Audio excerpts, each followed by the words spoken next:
Hello Tanzania. Karibu sana kila mmoja ambaye unatokea mahali kokote pale. Mimi ni Apostle Kimonje kutokea Ilala Boma, huduma ya VLJ, The Voice of Lion Tribe of Judah. Bwana alisema na mimi kwa habari ya mambo kadhaa ya muhimu sana kwa habari ya mtu ambaye ni muamini. Habari ya kujenga madhabahu ambayo watu wengi wameishi kwenye maisha ambayo si katika madhabahu zao, bali wengi wametembea katika madhabahu za baba zao, mama zao. Na swala la kujenga madhabahu sio swala la kichawi au kishirikina, ni swala la kiroho ambalo unaweza kusema labda kwenye Agano Jipya hatuwezi kulielewa kulibeba kama sehemu ya kulitengenezea. Lakini utaona kwamba Abili na Kaini walijenga madhabahu wakatoa sadaka na Mungu akamtakabali Habili. Utaona Nuhu alitoa sadaka juu ya madhabahu. Alipojenga madhabahu yake, Nuhu akamjengea Bwana madhabahu. Sasa kuna watu ambao hawajajenga madhabahu zao, ila wanatembea kwenye madhabahu za wazazi, madhabahu za familia, madhabahu za ukoo. Sasa Bwana akaniambia lazima watu wajenge madhabahu zao. Maana wewe kama unaitwa John Happy unataka ujenge madhabahu, kusema kwamba John akamjengea Bwana madhabahu. Kama ilivyokuwa kwenye Biblia, Nuhu akamjengea Bwana madhabahu. Lakini pia utaona Ibrahim wakati Mungu amesema naye, lakini pia akajenga madhabahu. Na baada ya kujenga madhabahu akatoa sadaka, ndipo Mungu akamwambia nitaliimarisha agano. Lakini pia Mungu akaanza kumwahidi vitu vingi.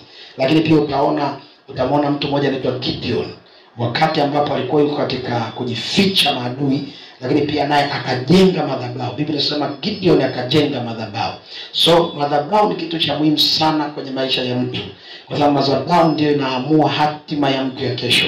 Usipokuwa na madhabahu nzuri, unaweza ukawa na maisha mabaya, na ukiwa na madhabahu nzuri utakuwa na maisha mazuri. Sasa aina ya kwanza ya madhabahu ambayo unatakiwa uijue, ambayo unatakiwa kuanzia leo ama unaponisikia uamue kuiweka kwenye maisha yako, ni madhabahu ya kuweka agano na Mungu kwamba hautamuacha siku zote za maisha yako.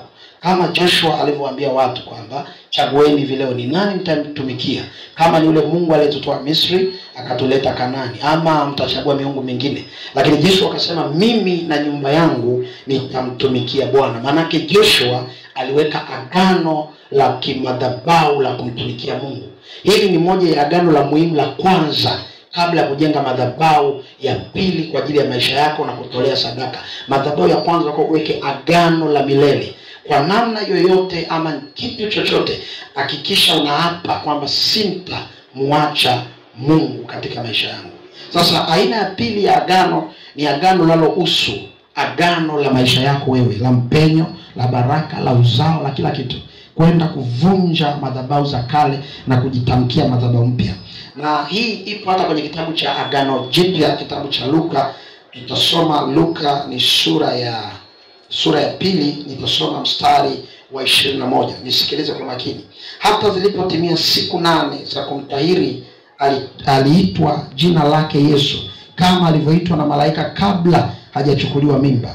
Kisha zilipotimia siku za kutakasika kwao, kama ilivyo torati ya Musa, walikwenda naye hata Yerusalemu wamweke kwa Bwana, kama ilivyoandikwa katika sheria ya Bwana, kila mtoto mwanamume aliyekifungua mimba ya mamaye na aitwe mtakatifu kwa Bwana. Wakatoe na sadaka kama ilivyonenwa katika sheria ya Bwana, huwa wawili au makinda ya njiwa wawili. Sasa hapo utaona kitu fulani ambacho Yesu alifanyiwa, ambacho hichi kitu alikiaccording kutoka kwenye torati ama agano la kale. Lakini kwenye New Testament ambao ni habari za Yesu ambaye ni mwana wa Mungu, alienda kwa according vitu ambavyo Mungu aliviagiza kwenye taifa na akaenda kufanyiwa katika madhabahu. Alitolewa sadaka. Hii sadaka ni kwa sababu gani? Ilikuwa anajengewa madhabahu. Inaweza ikawa kupelekwa madhabahu ilikuwa labda ni jambo la kitorati, lakini kutolewa sadaka ilikuwa anajengewa madhabahu yake, kwa sababu huyu ni mtoto mpya. Na ilikuwa pia ni sehemu ya watoto wanapozaliwa lazima watolewe sadaka. Kama unavyoona leo dunia na desturi, watu wanapozaa mtoto anaweka siku 40, alafu siku ya kumtoa wanasema tunamtoa mtoto. Kuna watu wanakuja wanaleta zawadi, wanaleta vitu. Maana ilikuwa ni aina fulani tendo la kiroho. Sasa lazima watu wengi walipozaliwa hawakutolewa sadaka, hawakupandiwa sadaka kwamba mtoto amezaliwa ninamtolea sadaka katika madhabahu kwa ajili ya maisha yake, kwa ajili ya ustawi wa familia, kwa ajili ya ustawi wa afya, ustawi wa elimu. Sasa watu wengi wanakuja wanateseka kwa sababu hawakuwahi kupandiwa sadaka ya kimadhabahu kuhusu wao. Sasa Bwana akaniambia lazima watu wapande sadaka kwa ajili ya madhabahu. Kile ambacho kilishindikanika utaanza kuona mpenyo. Na Mungu akanipa maelekezo, sadaka ya kimadhabahu inayokuhusu wewe sio ile ambayo utapewa kiwango.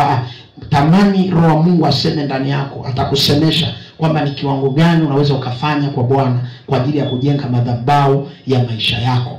Alafu hiyo sadaka utainenea kwamba katika familia ama ukoo kuna roho wengine magonjwa yanayofuatilia, wengine wana matatizo ya kutokuzaa, wengine hawaolewi, wengine wana matatizo ya wanaenda elimu wanafika ngazi ya waendelee. Hizo zinakuwa ni nguvu za madhabahu. Sasa wakati mwingine unaweza kawa na Mungu, unaona Gideon alitokewa na malaika. Sio kama Mungu alikuwa hawezi kuongea na Gideon, lakini ilimbidi ili Gideon aweze kuwa Gideon, ilibidi aende kutoa sadaka, aende kujenga madhabahu yake, aivunje madhabahu ya baba. Kwa hiyo Mungu kusema na mtu au wewe kuokoka sio tatizo, lakini kuna kanuni ama sheria za kiroho. Ni lazima Mungu akusaidie kukuongoza ili uweze kutoka katika mikwamo ambayo ipo katika aina ya mwili, ikiwa Mungu bado yuko na wewe. Kwa hiyo kuwa na Mungu sio tatizo. Mungu yupo nawe na anakupenda, lakini lazima akupe maongozo ya kukutoa mahali ambapo ulipo. Biblia inasema muaminini Mungu mtadhibitika, waaminini manabii mtafanikiwa. Hili ni neno ambalo Bwana amenipa. Na yule ambaye unanisikia, iwe nchi yoyote, Marekani, nchi yoyote, Kenya, Rwanda,